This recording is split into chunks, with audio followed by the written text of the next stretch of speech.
نطمنه أكثر، يمكن حتى انزعاجك من الموضوع يبين شيء أكبر. إجمالا يمكن الصورة ما كانت بالنسبة لنا واضحة. أنت الصورة بالنسبة لك واضحة لأنه عبد الله حتى خرج وهو حاط يده على عينه. يعني حتى لما الواحد يعصب ويبغى يسوي إصابة، في إصابات عن إصابات تفرق، يعني في إصابات آدمية حتى لو كنت منرفز، بس يعني تكاد أن تقلع عين واحد عشان مباراة كرة قدم. إيش هذا يا أخي؟ يعني فعلا شيء مستفز أقسم بالله. بالنسبة لنا لا تعدو عن كونها مباراة 3 نقاط يعني، بس ما توصل إنه أحد يحاول يحط أصابعه في عين واحد عشان يخلع عينه. ما يمكن يعني يا جماعة الخير، هذا فعلا شيء مستفز.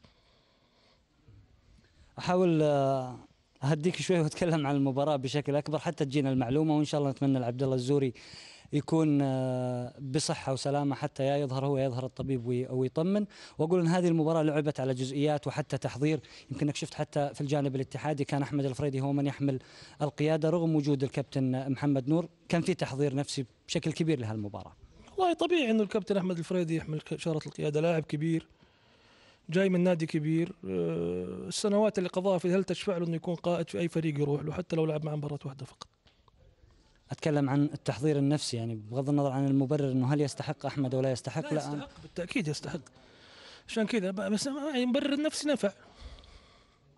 أمامكم نفع وهي انتهت في 4-2. عشان كذا أقول لك ما تفرق، الأشياء هذه صغيرة بالنسبة لي أنا. ما يعني هم أحرار يحطوا الكابتن اللي هم يبغونه، بس إذا كان الهدف أنت استشفيته عبد الله أنه هو مبرر يعني دافع نفسي، فبالتأكيد أنه ما آتى أكله يعني.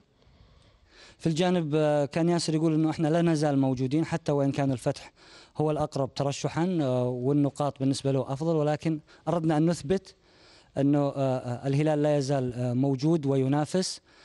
ام انه انت حاولت انه ايضا لا يزال الهلال له حضور حتى امام الانديه القويه كالاتحاد ويبين للجمهور فنيا انه جاهز؟ هي المهم في المباراه المستوى الفني اللي في الشوط الثاني والتجانس بين اللاعبين، وهي 3 نقاط مثل ما قلت لك. احنا بالنسبه لنا ندرك انه الفتح حسم الدوري بنسبه تتجاوز ال 95%، بس احنا حريصين ان احنا نفوز في كل مباراه نلعبها، عشان هذا حيعطي الفريق رتم اعلى وحيعطي ثقه اكبر في المنافسات القادمه. احنا الحين كنا نحكي مع اللاعبين قلنا لهم هذه المباراه 3 نقاط وانتهت، عندنا مباراه الاستقلال مصيريه جدا، مباريتين ورا بعض، فلازم ان احنا نركز كل تفكيرنا وجهدنا وكل ما نعمله لمباراه الاستقلال. هذا اللي نفكر فيه الحين.